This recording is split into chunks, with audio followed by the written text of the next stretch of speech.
Well, welcome everybody to episode number 22, Chinwag Nation. We're talking about strategic planning. This closes up our last episode on organizational development, and we're super stoked about it. In case you were wondering why we were laughing, we were going through options for our intro music, and I will not repeat what Steven said, but we were getting a good giggle out of it. It's been a bit. We've been taking a little bit of a break. Life, family, holidays, all that good stuff. But we're thankful to be back. This is actually a subject, closing out on a subject that we both are really passionate about. It's one of the things that if you do it really well, you can make it to a top, Fortune 500 company. And I jokingly say that, but kind of seriously, if you look at all the well-known, like renowned organizations, they all do this really, really well. And that is strategically planned. It's not just an optional thing or something they just put down on paper. They live and they breathe it. If they add a new strategy, it's analyzed to the core because it's a lot of money to implement a new strategic value stream. And so we're going to dig into it today. We're super excited about it. A little bit of housekeeping before we get rolling. These are our opinions. They don't reflect past, current, future organizations. Just us having a good chinwag, good conversation about it. We started this out of our hearts for service. We want to build community in the leadership space.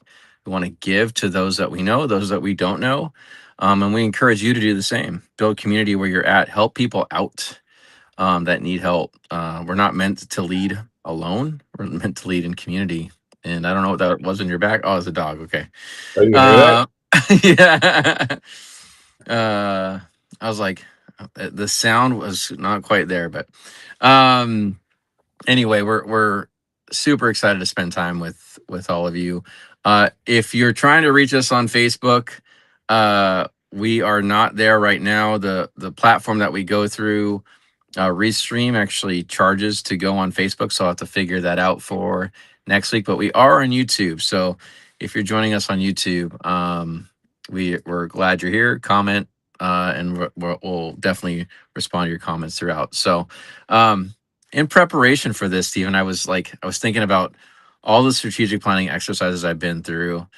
I was thinking about, you know, the courses that I've taken on strategic execution.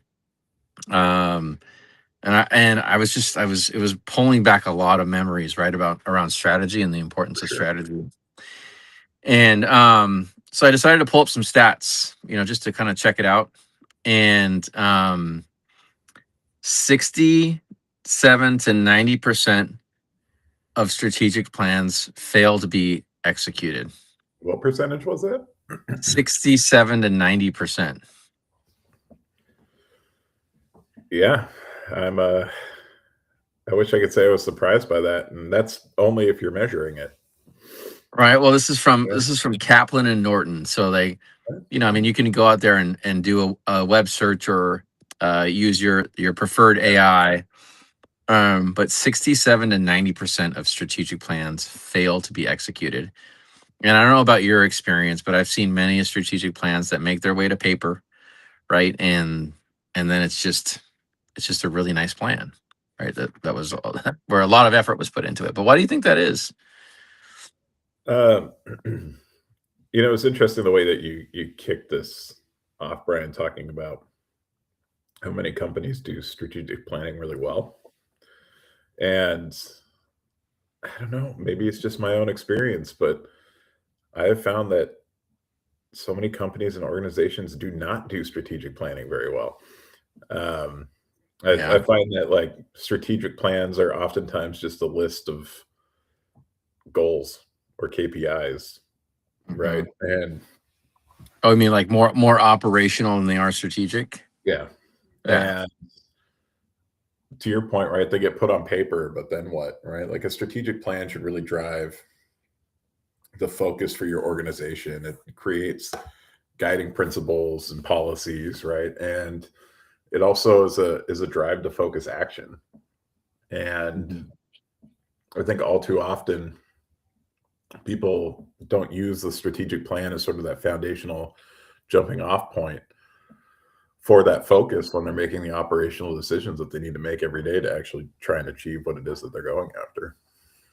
I think you hit it on the nose, right? In order to fully execute and fully deliver a strategic plan, you actually have to talk about it and use it every day, right? When you're making those decisions, you need to look at it and say, what where does this align? And if it doesn't align, right, then that's something completely different. My lovely wife, our biggest fan, outside of my son Axel, has joined us. So hi, Johanna. It's good to see you guys. But maybe like before we get into this a little bit further, because I have some more statistics, let's just talk about like what is a strategic plan, and why do it. And so um I'll cover the high level, and then maybe you can talk about fill in the gaps and talk about uh why, right? Why Yeah, do for it? sure. For sure. So a strategic plan at the most basic level is setting up, to Stephen's point, some guiding principles, right? Your strategic pillars, then that breaks down into goals, and then that breaks down into objectives, right? So just think bigger picture, and it's getting smaller. And then what Stephen mentioned earlier, right? Then you actually talk about actions that actually drive that goal area or that strategic area, pillar, guiding principles forward. And it's Stephen said it's a way to drive action, but it's also a way to pull the organization forward into the future. Yeah. Right. So if you think about strategy, it should be something that is stretching you a little bit, or it should be like carving the path, leading the way, right, for the industry that you're in. You're deciding as an organization to invest a lot of money and resources and effort in this new thing that nobody else is doing, and it's risky, right? So sometimes strategic planning involves risk too. But that's like at a high level. But why? I mean, why do it, Stephen? Yeah, I was telling you before this podcast that this was just super timely in terms of a book that I'm reading. I'm almost all the way through it, called "Good Strategy, Bad Strategy" by Richard Rummelt. And By Richard who? Rummelt, Rumelt. Hmm. Um, and I like how simplistically he breaks it down, and I also like that he really focuses on, I think, a lot of the organizational development and continuous improvement stuff that we've talked about, and making problems visible as part of your strategic plan. But I'll probably use a lot of his examples just from the recency bias of reading this book. But he describes a strategy as like a three-part kernel, if you will. The first one is like a diagnosis. So what is actually going on, right? Mm-hmm. Because a lot of times you'll see strategic plans that say like we need to grow or we want to be the best in class. Mm-hmm. But instead, like, it needs to have specific constraints and challenges outlined. You need to talk about what forces are in play. And there was a line that I really liked, because I took my reading notes and I brought them over for this podcast. But strategy starts with intellectual honesty. If you don't agree on the real problem, everything downstream is noise. Mm. And I really like that. Um, you're doing some kind of like root cause analysis at the enterprise level. The other two things he talks about, and Brian, you use these words as well, is guiding principles or guiding policies, right? And then coherent actions. So policies being something along the lines of like, how are we choosing to respond to the thing that we're going after, right? And it needs to be a very clear stance. So something like, maybe we'll compete on price versus reliability, or we'll focus on mid-market customers first, right? That Mm. sort of guiding policy towards that diagnosis. And then the actions. So like, what are you actually going to do differently? And those actions all need to, one, reinforce each other, directly support the guiding policy, which would be number two, and then three, be resourced and owned, right? Mm-hmm. So I personally, I mean, I've seen a varying level of degrees of strategy, but I don't know Yeah. if I've ever actually seen one with that sort of rigor applied to it, right? I find that a lot of Maybe times. we just end up on these quote unquote guiding policies, but they're actually just goals. Yeah, I've seen strategic plans really just be like operational plans, Yeah. right? They're a reflection of the organization and driving forward what's already there, Yeah. right? Or reinforcing what's already there, not necessarily. And that's, I mean, I guess strategically, sometimes you want to keep things right in place. But I've seen. You said something interesting where you said it has to be owned, right? It has to Yeah. be owned, and I say that often. Like you can't. And I've seen it many times where if you have multiple owners, you have no owners, right? You have three people maybe who attach to a strategic goal, but then when it doesn't have progress, wait, didn't I thought you had it? Well, wait a second, I thought you were owning it, right? For And I sure. think that can happen. I think that can happen at all levels, right? Too. Um, Here's another statistic for you, which I thought was pretty interesting. Less than 15% of employees actually understand their strategic plan. that uh, that one actually surprises me a bit, and it shouldn't. I think so Well, often. first off, why does it surprise you? I And think then what do you think about that when you read it outside of being well surprised? because I only know my own experiences, right? And Mhm. I could read about these, but strategic planning as a numbers guy and as a strategy guy, like there's a lot of intentionality in my approach to strategic planning. Like one of which is I never create a strategy that does not involve some sort of input from the people that are actually doing the work. Oh, I get that. Yeah, I get involving people in the process, and I've seen people involved in the process, but but it's still siloed, right? yeah, That involvement. So do the people that are working on this area of the strategic plan know that this group is also working on the strategic plan and this group and what they're saying, yeah. right? And you have a strategic plan, but it's like a compilation of siloed ideas, right, into one big plan. Well, it's almost like we need to do a whole show on operational plans, right? Because A what there's now? a whole on operational plans, right? Sure. Because Yeah. you should have Which should drive from strategic well, plans. that's exactly it, right? Like you should Right? have your long-term strategic plan. Your CEO and your board says X, right? This is what we're going to go do. And then you should have your strategic plan that supports Mhm. those goals. Then you need your operational plans that support that strategic plan. This is how we are going to go and do those things. There's actually a Washington state law that spells this out. Oh, I really? think it's like 145.11.00 or something like that, or 83.110. I don't know. It's in there, but basically it's the performance management RCW for the state of Washington that breaks down that agencies must have a strategic plan, and then that must inform how they resource right their organizations, and then Oh, for sure. their performance systems should pull it all together.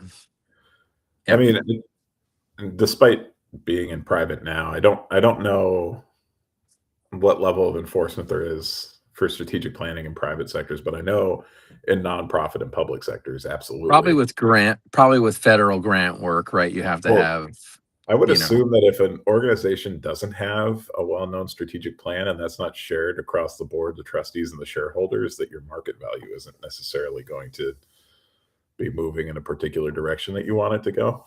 But I don't that's know just that now we're something. getting into like the stock market or strategic plan, right? Yeah. Well, it's like what I want. I mean, me personally, I would want to invest in a company that has a plan moving Yeah, forward. that's How true. they're going That's to a go good do point. that, right? That's a good point. Yeah, that's a good point. What markets are they targeting? What are they trying to build? Yeah. Where are they trying to go? We're rabbit trailing a little bit, which I think Yeah, is for sure. fine, but For like sure. less than 15% of employees actually understand the strategic plan. Less than 15%. So if you have a organization of 100 people, less than 15 of them would understand the strategic plan. And that's probably your senior leadership that participated in Oh, creating said strategic. I've got a stat on that too. I've got a stat on that too. But think the question is why, right? Why does it not make it down to broad awareness, right? And I know we're weaving in maybe some change management, Yeah, awareness and desire from pro sci, but um, I what I've seen happen. This is just looking at organizational behavior, right? Organizational, just what I've been exposed to, and I would imagine those that would either are watching this now or watch this after the fact would resonate. It would resonate with them, but there's an assumption that because people participated in the plan, they're going to talk about it. And there's an assumption that people in leadership are going to talk to the people about it after the thing's been built. Because ideally, those in leadership would actually use it to organize their operational and their team plans to say, like, this is what are we going to do? How are we going to change our work? And what goals do we align to? And what are we responsible for moving forward? Right. for And sure. have those conversations. And I don't know if that's either one, known by most people, and two, just trained. Like people, I don't know if people are, I don't know if I've ever seen a training that trains people to communicate and action a strategic plan at not just like define actions, but actually like design movement around a strategic plan, like that. Yeah, I mean, I think it's safe to say, right? Don't make any assumptions as it relates to your strategic planning, but you should. I think a lot of people, one, again, this is just my own perspective and assumption, don't Mhm. know necessarily how to use or what the value of a strategic plan is other than a formality. And then two, right, you need some type of formal communication plan and communication strategy around your strategic plan. Because despite actually like receiving inputs, if you do that for your strategic planning process, right, people still Yeah. need to see their work and know what they're contributing to and why decisions are being made the way that they're being made. Mhm. It helps you figure out like how you're going to work most effectively for your organization. Um, it makes me think of, I won't use specific names. I don't know if we can do that or not. But there's at one point I was working for an organization, I wouldn't. uh, and there's a CFO, and she was tough. She was tough. Mm. One thing that I learned about strategic planning and why it was important was that when I would go to the CFO and ask for more money, the first question out of her mouth was always, "Is it in the strategic plan?" I And love that. if the answer was no, I love don't that. confuse yourself, right?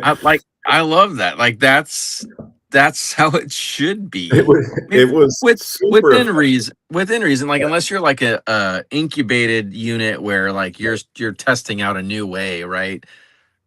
You're not that like you're just an in midstream like new idea that's being tested out. Otherwise, yeah, you should be striving to move the strategic plan with any new resource request that you have. Right. Yeah. No, and what that did for me, honestly, was changed like how I participated in strategic planning, right? Because it Mm. was, you know, so often it did feel like a formality, Is that why and you said no to all my position requests? probably. No, And I mean, I would like to say that that was why, but there was probably other probably other reasons. um, but, you know, it just We don't have to unpack that today, Stephen. That's all right. that's good, yeah. I don't think we've got enough time, Brian, or enough Kleenex Oh, for all the tears. jeez. Um, no, but there's so often, right, like, strategy is mistaken for goals. It's a lot of times filled with, like, fluff and buzzwords, and Mhm. people oftentimes avoid making the hard choices that need to be made when it comes to perpetuating your business into a certain direction, and a good strategic plan, right, mitigates all that. And for the CFO, when our budget was tight, made very clear and easy decision making authority as to like when we would apply additional funds. Is it going Uh-huh. towards a strategy that we're trying to build towards, right? And I actually appreciated that. Yeah, I think that's great. I think that's great. Hey, I want to share this next statistic with you All right, lay because it on me. So we covered the plan, right? 67 to 90% of plans fail to be executed. Okay, that's like more than two-thirds. Um, Less than 15% of employees actually understand their strategy. 28% of executives can recite or speak to parts of their strategic plan. I think you So if should you're say that one more time, Brian, for the twen- audience. 28% of executives, this is obviously, it's a statistic, right? So it's Yeah, take it with a grain of salt. I don't know what the statistical validity and reliability for sure. calculation is behind that stat, but plus or minus 10%, even if it's 38%, right? 28% or 18%, 28% of executives can speak to and recite, right, portions of their strategic plan.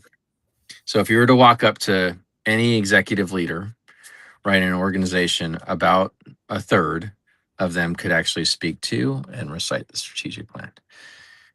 That actually, yeah. I wanted you to repeat that because one, I wanted to make sure that I heard it right, and two, it sort of blows my mind. I mean, because you would think at the very least, right, these are the people that are participating in their strategic plan development. But to your point, ownership, we were talking about that early on, is super important. And if you don't have to own portions of your strategic plan, is it meaningful for you?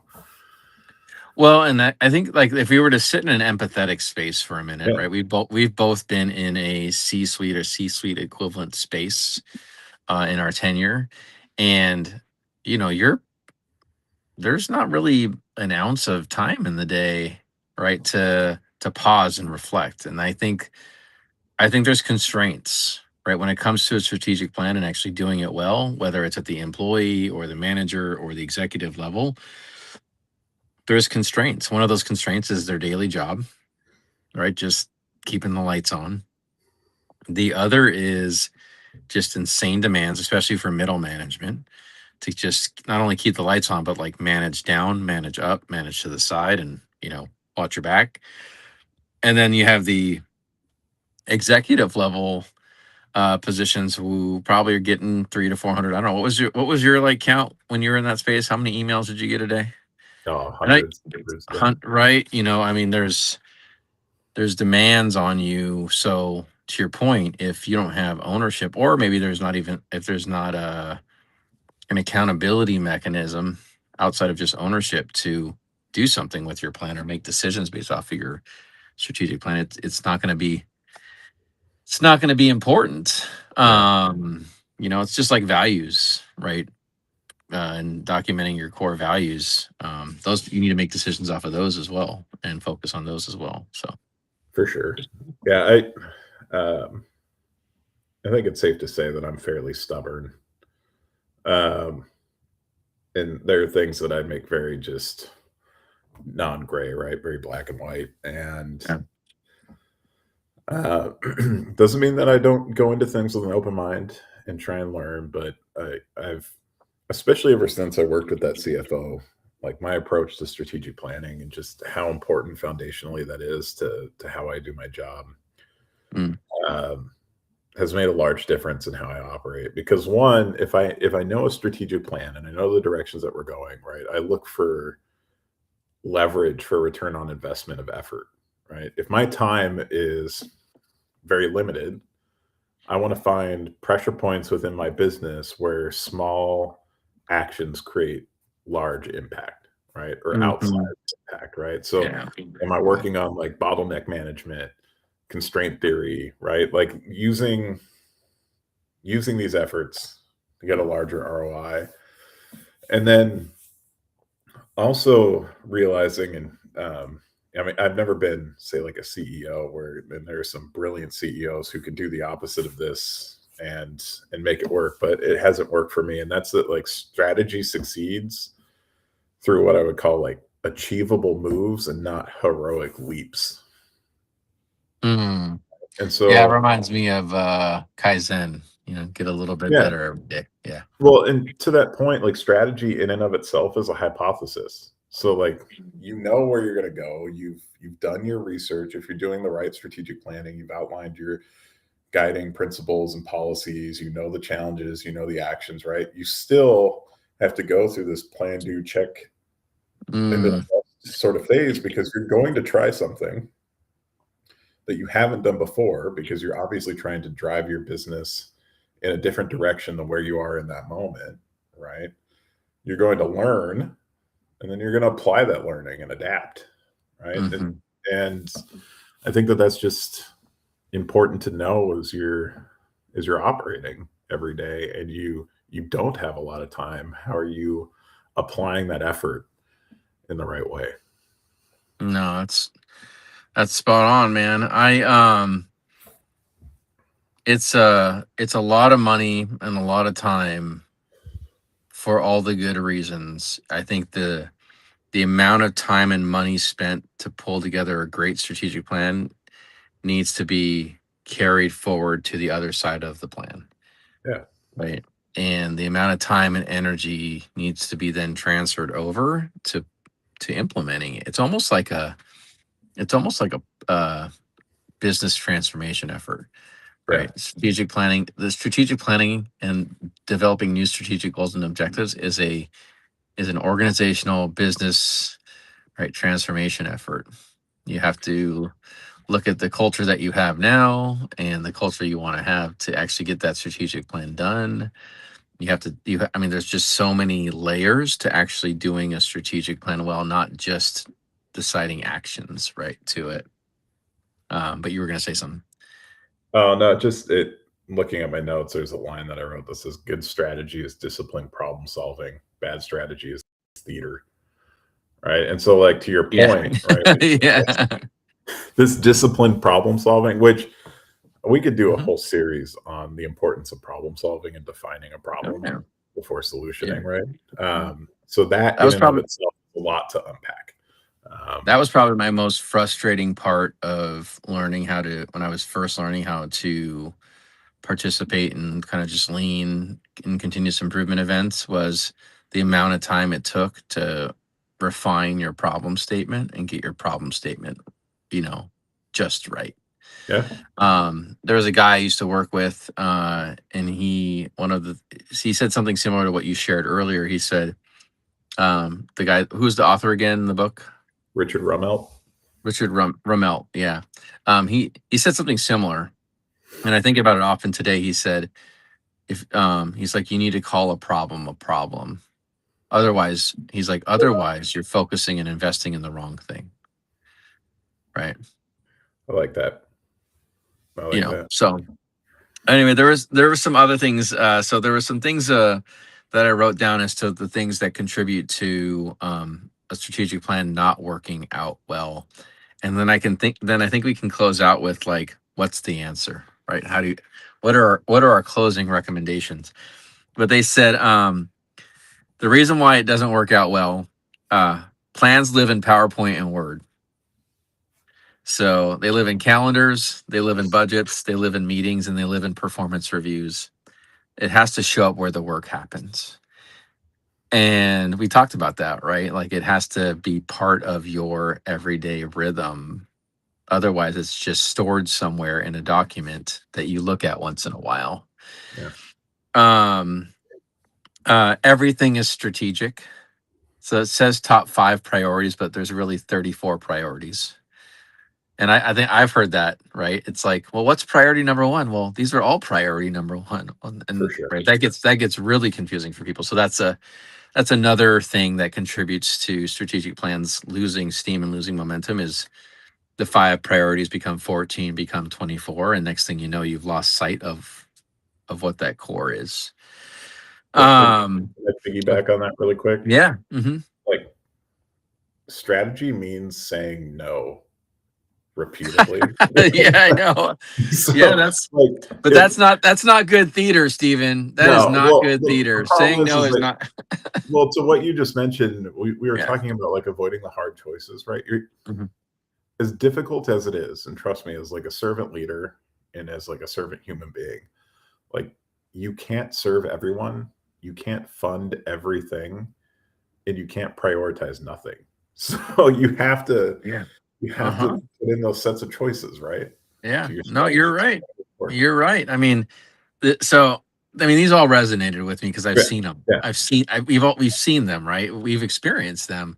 Well, I thought this was my priority. Well, you also have that priority and these other four. It's like, okay, well, help me really to focus in. The other was no clear ownership, which we've talked about. Um, this next one I thought was pretty interesting.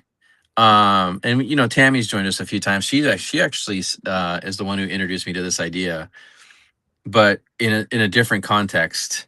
But with strategic planning, people need to know what to start, what to stop, and what to continue. So now that the new strategic plan is in place and there's new things, what do we stop that we were doing that doesn't align? What do we start that we haven't done? And what do we continue doing? And yeah, just like if you think about a simple way for folks that are joining us, like one of our things is to try to give you simple things to take away. There's one thing you do if you're a leader participating in a strategic plan. Once it's done, let your people know, or even participate in a collaborative discussion. What do we start? What do we stop? What do we continue now that we have this new strategic plan? for sure, for sure. And so just even that translation activity can take you to a whole new level in terms of implementation. Um, let's see. The last one was uh, we talked about this no connection between the everyday plan and the greater plan, right? So um, you have your annual review, you set your goals, but then new things get introduced midstream that aren't part of the strategic plan, which is, I think, what you spoke to earlier, which is no, no, no, no, no. So closing out, right? Knowing these things, knowing the stats, thinking about the discussion that we've had today, knowing your own experience, like what's the answer?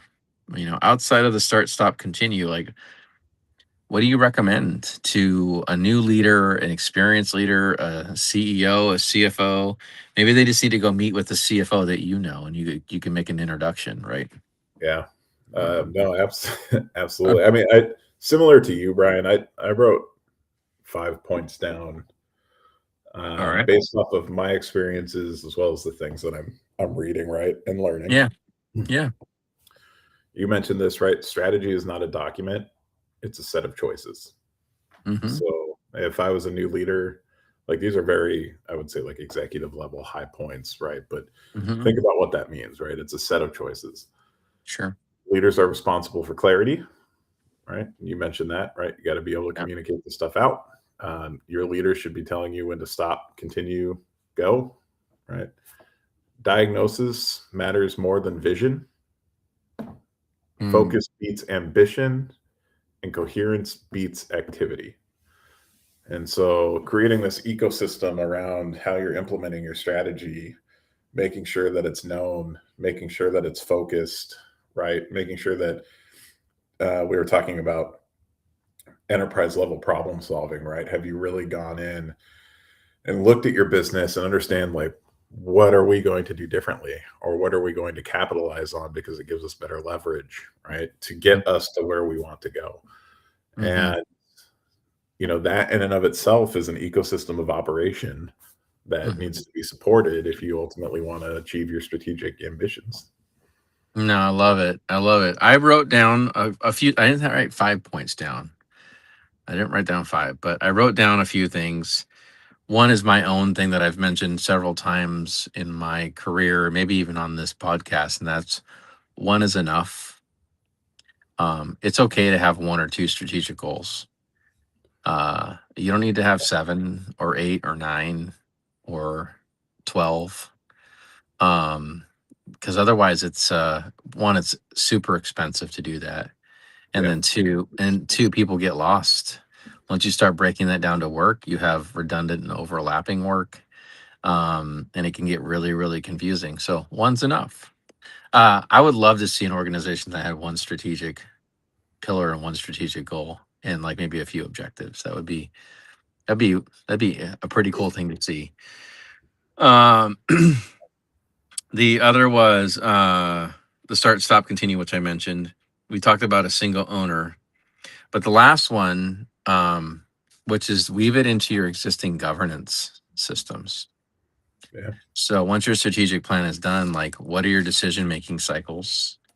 How do you actually govern? And you mentioned this around like those that are publicly held, having some shareholder accountability. But what's your governance structure, and how can you weave your strategic plan into your governance structure, Yeah.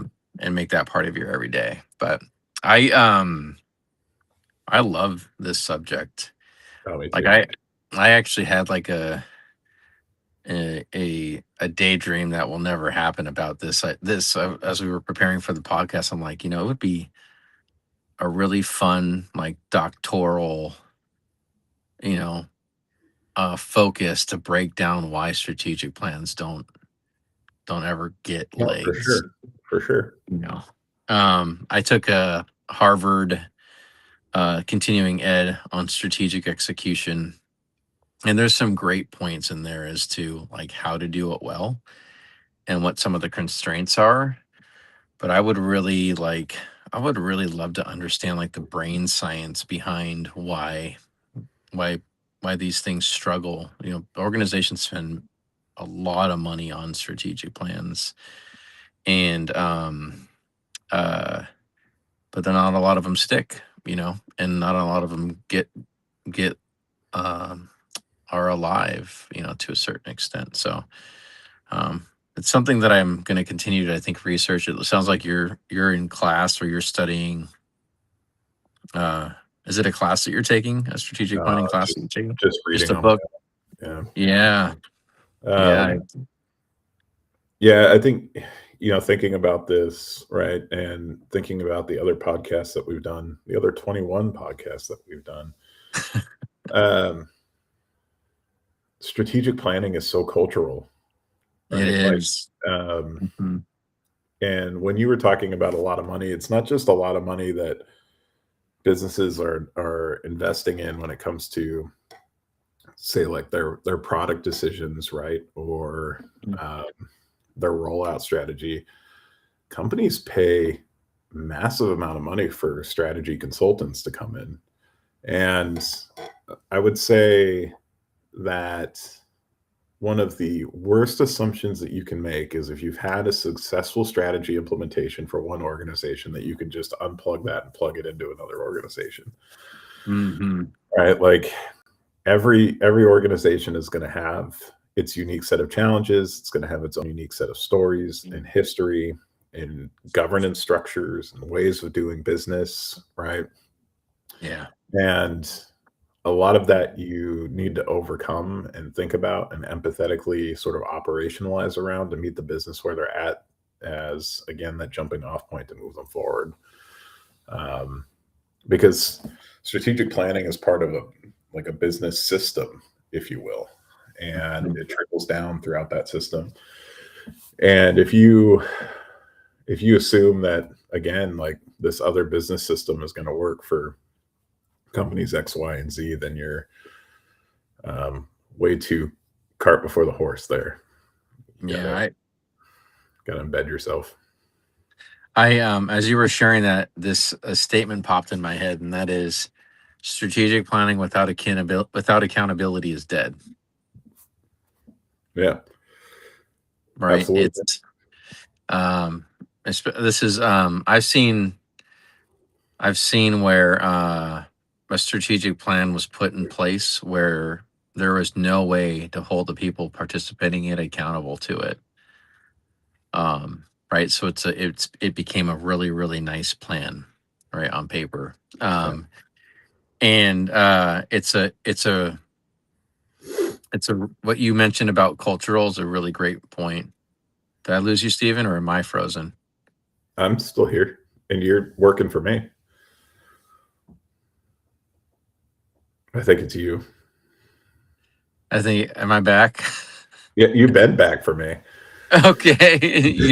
Okay. You froze on my end. Well, I think this is first off, one, if you are a leader or somebody participating in strategic planning or hoping to put one in place, like reach out to us. We'd love to be a thought partner for you, and build community in that space. These are tricky things. They're not just like they're not simple in any way, shape, or form.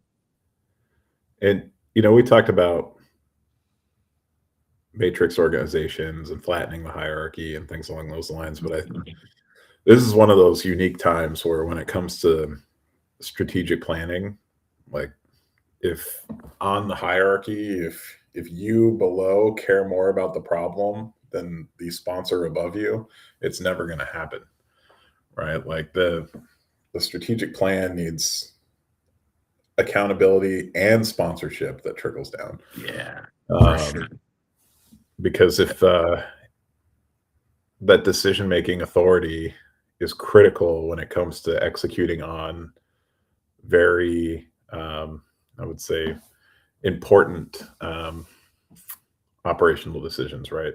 The like you mentioned, the go, the continue, the stops, but also the saying no and the Yeah. saying yes, right? Yeah, I'm having a lot of reflections back to when you and I worked together. I'm like, oh, that's why he said no all the time. Okay. Yeah. Well, sometimes you just need to hear it. My first 3 years Well, get it in there. So love it. Well, hey, thanks for joining us. For those that watch after the fact, we would love we're always open to feedback. You know, we mentioned plan, do, check, adjust. We're always open to checking and adjusting and modifying this so it provides value to you and for those that watch during or after the fact. We will not have a episode next Sunday. It's the Super Bowl, and we live in Seattle, go Hawks. and we're Hawks fans. Go Hawks! We're super stoked about that. And so we will be watching the game, not hanging out with you all. But we will have a new series, a new kind of kickoff coming soon. So stay tuned and have a great week, everybody. Talk to you soon.